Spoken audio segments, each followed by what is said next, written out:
अस्सलामुअलैकुम, welcome back on my channel.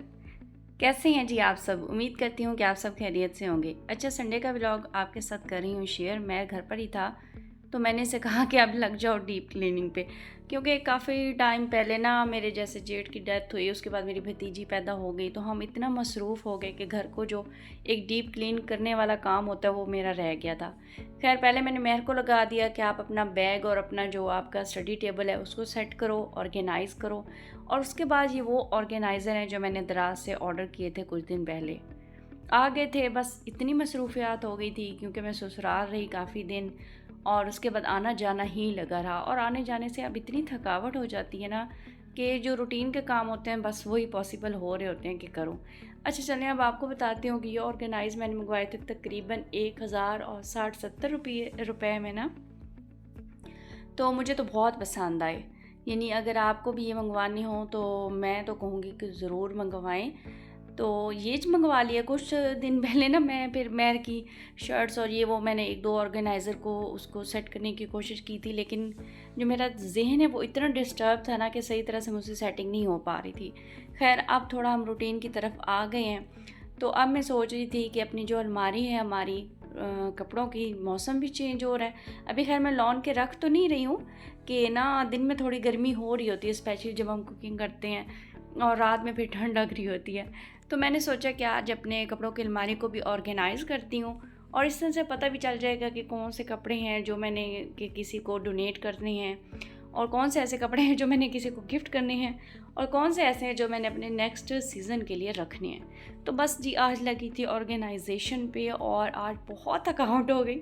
जब हम काम शुरू कर लेते हैं ना तो फिर मुझे इतना शौक़ होता है कि सारा ना ख़त्म करूँ, लेकिन सारा काम ख़त्म करने के चक्करों में ना मेरी अपनी तबीयत बहुत ज़्यादा ख़राब हो जाती है।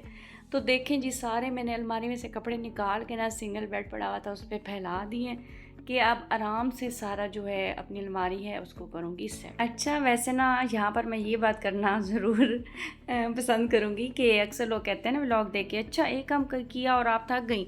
आप यकीन कीजिए कि हम तो थोड़ा सा ही शूट करते हैं सिर्फ आपको दिखाने के लिए और बताने के लिए, लेकिन बीच बीच में से काफ़ी हम कैमरा ऑफ करके तो बहुत सी हम सेटिंग कर रहे होते हैं, जो हम अगर आपको पूरा डिटेल में दिखाएं ना तो फिर व्लॉग लंबा हो जाता है और फिर आप बोर भी हो जाते हो। तो इसलिए किसी को जज नहीं करना चाहिए। वैसे हमारी फैमिली में बहुत से ऐसे लोग होते हैं जो दूसरों को छोटी छोटी सी बातों पे जज कर रहे होते हैं, तो प्लीज़ ऐसा ना किया करें। किसी की मेहनत को या किसी के काम को अगर आप अप्रिशिएट नहीं कर सकते ना तो उसे डिमोटिवेट भी ना किया करें प्लीज़। अच्छा जी, खैर, अब ये पहला ऑर्गेनाइज़र है। पहले ना मैंने एक शूज़ बॉक्स था, उसको अच्छे से साफ़ करके ना तो उसमें मैंने रखे हुए थे छोटे छोटे से टॉवल्स और सॉक्स और अंडरगारमेंट्स ना, इस तरह की चीज़ें।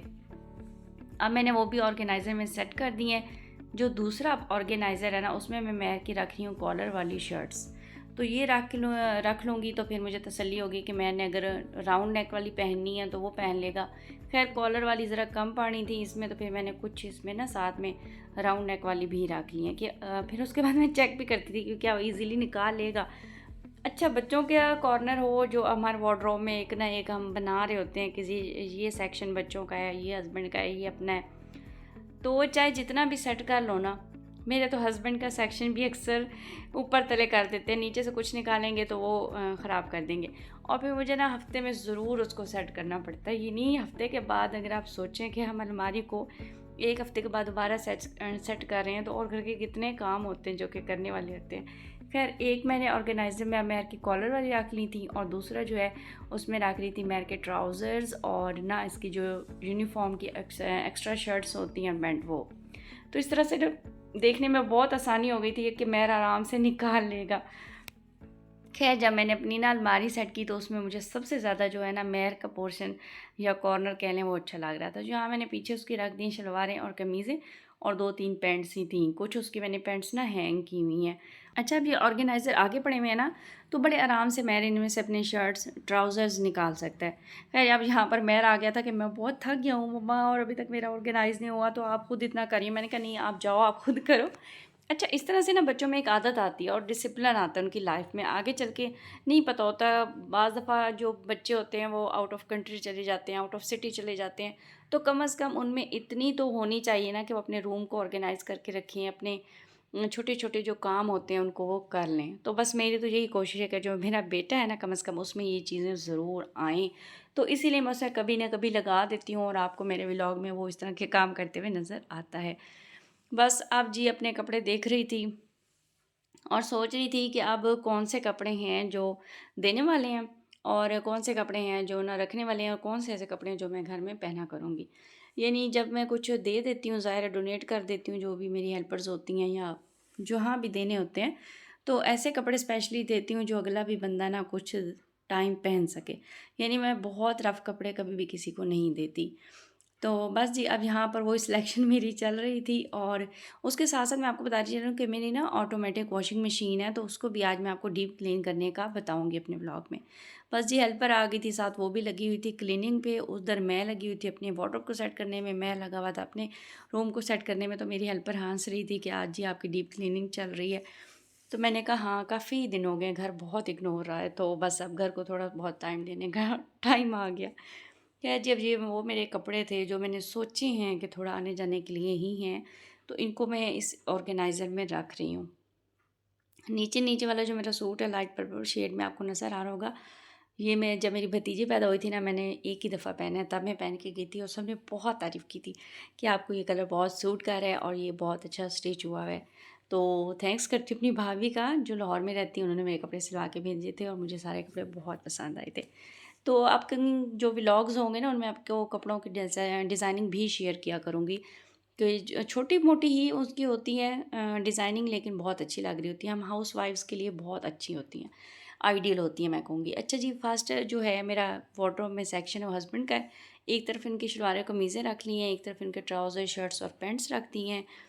दूसरा आ गया जी मेरा अपना, एक साइड पे वही ऑर्गेनाइज़र जिसमें मेरे तकरीबन आने-जाने के सूट्स हैं और साथ में वो रख लिए जो मैं घर में पहनती हूँ। अच्छा जी, और उसके अलावा ऊपर मेरा एक बनंजा सतरंगी का खद्दर का जी सूट मंगवाया है, वो भी अनकरीब आपके साथ उसको शेयर करूँगी। वो मैंने स्टिच करवाना है। ये आ गया महर का कॉर्नर। मुझे सबसे ज़्यादा अच्छा ऑर्गेनाइज़ अपने बेटे का कॉर्नर लगा है कि पीछे पैंट शलवारें और कमीज़ें और आगे इसकी आ गई थी शर्ट्स, ट्राउज़र्स और पैंट्स।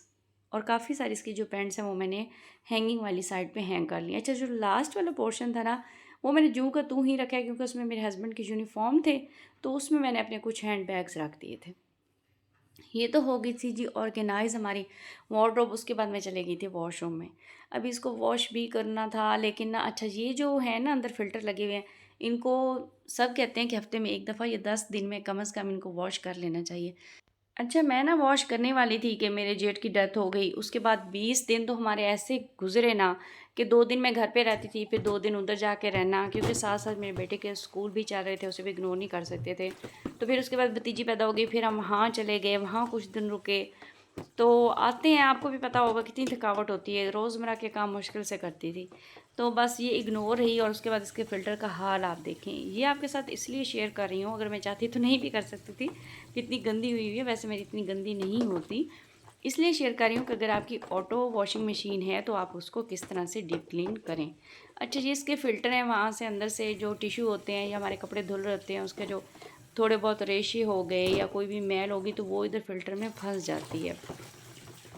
तो फिर मैं इसको क्या करती हूँ, मैंने इसके लिए एक सॉफ्ट सा टीथ ब्रश रखा हुआ है, उनकी मदद से जो ये फ़िल्टर है ना, मैं इनको साफ़ करती हूँ अंदर से। पहले खैर पहले तो क्योंकि मैं हफ़्ता 10 दिन में करती थी, तो अंदर से बिल्कुल थोड़ा सा ना ऐसे निकलते थे रेशे और ये वो, तो मैले भी इतने नहीं होते थे। लेकिन अब चूँकि इन्हें तकरीबन 1 माह हो गया या शायद 1.5 माह हो गया, मेरी बीच में कुछ अपनी भी तबीयत ख़राब हो गई थी, तो ये मैं काम नहीं कर सकती थी। अभी भी मैंने बहुत कम वीडियो शूट की है, लेकिन मुझे वॉशरूम में यकीन करें इनको वॉश करने में तकरीबन घंटा लग गया था, क्योंकि बहुत गंदे हो गए हुए थे। और इनको फिर ना बड़े सॉफ्ट तरीके से वॉश करना पड़ता है। टीथ ब्रश से ना मैं सारे फ़िल्टर अच्छे से रगड़ रगड़ के इसको साफ़ कर लूँगी। उसके साथ ही जो इसके अंदर भी ये कपड़ा लगा हुआ है ना, जिनमें ये सेव करते हैं सारी चीज़ें जो मशीन में हमारी होती हैं, निकल रही होती हैं, तो उसको भी मैं टीथ ब्रश की मदद से ऊपर थोड़ा सा सर्फ डाल के ना, तो अच्छे से फेर रही थी ब्रश को और फिर इसको कर रही थी साफ़।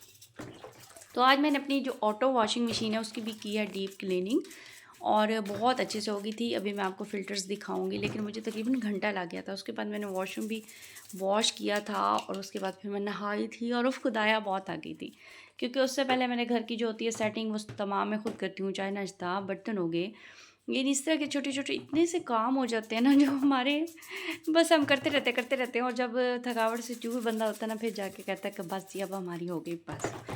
तो आप भी इसी तरह, मैं तो ये छोटा सा टब है इसमें ले लेती हूँ। आज मुझे इसकी टब की ज़्यादा ज़रूरत हो रही थी क्योंकि ये ज़्यादा गंदे हुए हुए थे। तो अब आप इसका हशर देख लें। और अब जी मैंने कर ली हैं साफ़। अब भी आप इनको देख लें। वैसे ये अंदर जो कपड़ा लगा हुआ है ना, आम दिनों में जब मैं पहले हफ्ते से 10 दिन में कर लेती थी तो ये भी बिल्कुल साफ़ सुथरा हो जाता था। लेकिन अब चूँकि मेरा महीना से 1.5 माह हो गए हैं नहीं किए थे, तो अब ये बेचारे ज़रा ना, ये मुझे लग रहे थे कि थोड़े अच्छे से साफ़ नहीं हुए। लेकिन अगर मैं इनको अब मज़ीद रगड़ती तो मुझे डर लग रहा था कहीं फट ना जाएं। इसलिए मैंने सोचा कि नहीं, आज कर लेती हूँ इस तरह से, और फिर हफ्ते के बाद जब दोबारा से इसको करूँगी ना क्लीन, तो फिर ये बिल्कुल साफ़ हो जाएंगे और फिर इस तरह ख़तरा भी नहीं होगा कि ये फट फुट ना जाएँ। तो बस जी मशीन को भी मैं अंदर से ना चला लेती हूँ, उसका फिर मैं टब क्लीन पे लगा के ऑप्शन, तो वो ऑप्शन कर लेती हूँ। और उसके बाद फिर उनको मैं दोबारा से जो इसके फ़िल्टर्स होते हैं ना ये लगा लेती हूँ। खैर इस टाइम पे मैंने अब अपना वॉशरूम भी सारा धो लिया था। अपना जो छोटा सा प्लांटर पड़ा बेचारा मैला हो गया था, ऊपर मिट्टी जा रही थी इसमें से निकल निकल के, तो उसको भी वॉश कर लिया मैंने। दोबारा से अंदर लगा लिए जी फ़िल्टर लगा लिए। और कुछ टाइम के लिए जब भी मैं अपनी वॉशरूम ये वाली सॉरी वॉशरूम नहीं, वॉशिंग मशीन डीप क्लीन करती हूँ ना, उसके बाद मैं कुछ टाइम के लिए इसका ढक्कन ओपन ज़रूर रखती हूँ कि इसमें से ना एक अच्छी सी खुशबू आए। वैसे आज मेरे पास कंफर्ट ख़त्म था, लेकिन जब मैं इसको वॉश करी तो थोड़ा सा कंफर्ट भी डाल देती हूँ, तो उससे जो इसके होते हैं ना फ़िल्टर होते हैं वो बड़ी सॉफ्ट हो जाते हैं। खैर ये कुछ दिन पहले का व्लॉग शूट किया हुआ जो आपके साथ शेयर कर रही हूँ। यानी मैं लहसुन और अदरक का पेस्ट बना कर के रख लेती हूँ, तो मेरे लिए बहुत आसान हो जाती है कुकिंग। कैसे करती हूँ, सारा कुछ लहसुन अदरक छील के काट के धो लेती हूँ। वैसे हम यहाँ पर डालते हैं जी नमक, हल्दी और कुकिंग ऑयल। उससे क्या होता है कि हम जितने टाइम के लिए इसको फ्रीज़ करें, इसका कलर ख़राब नहीं होता, ना इसमें से स्मेल आती है, और हमारे लिए काम बहुत आसान हो जाता है। लेकिन आज मेरे पास कुकिंग ऑयल नहीं था, मैंने थोड़ा सा पानी डाल दिया था। बस जी उम्मीद करती हूँ कि आज का व्लॉग आपको बहुत अच्छा लगेगा। अच्छा लगे तो लाइक शेयर सब्सक्राइब कर दें। मुझे दें इजाज़त। अल्लाह हाफ़िज़।